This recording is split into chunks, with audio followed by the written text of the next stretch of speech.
સુરતના પર્વત પાટિયા વિસ્તારમાં આવેલા એક કમર્શિયલ મોલની અંદર ફૂડ ટેસ્ટિંગ લેબની આડમાં ધમધમતી હાઈ પ્યુરિટી ક્રિસ્ટલ મેફેડ્રોન ડ્રગ્સની ફેક્ટરીનો સુરત એસઓજીએ પર્દાફાશ કર્યો છે, જેમાં આંતરરાષ્ટ્રીય લંડન કનેક્શન ખુલતા પોલીસ સ્તબ્ધ થઈ ગઈ છે.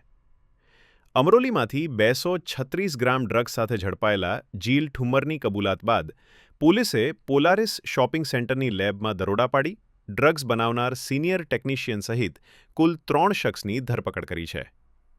લંડનમાં બેઠેલા માસ્ટરમાઇન્ડ અને લેબના માલિક જનક જાદાનીના ઈશારે અને ફાઇનાન્શિયલ મદદથી શહેરમાં જ નશાનું ઝેર તૈયાર કરી યુવાધનને રવાડે ચઢાવવાના આ કાવતરામાં પોલીસે મુદ્દામાલ, તૈયાર ડ્રગ્સ અને જ્વલનશીલ કેમિકલ્સનો જથ્થો જપ્ત કરી વધુ તપાસ હાથ ધરી છે.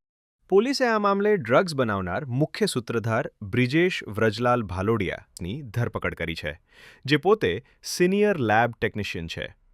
તેની સાથે ડ્રગ્સનો સપ્લાય કરનાર ખુશાલ વલ્લભભાઈ રાણપરિયા, ઉંમર 17, અને ભરતભાઈ ઉર્ફે ભાણો દામજીભાઈ લાઠિયા, ઉંમર 32ની પણ ધરપકડ કરવામાં આવી છે. આરોપી બ્રિજેશ તેની કેમિકલની જાણકારીનો દુરુપયોગ કરીને ઉચ્ચ ગુણવત્તાનું મેફેડ્રોન તૈયાર કરતો હતો, જે લંડન સ્થિત હેન્ડલરના ઇશારે બજારમાં વેચવામાં આવતું હતું.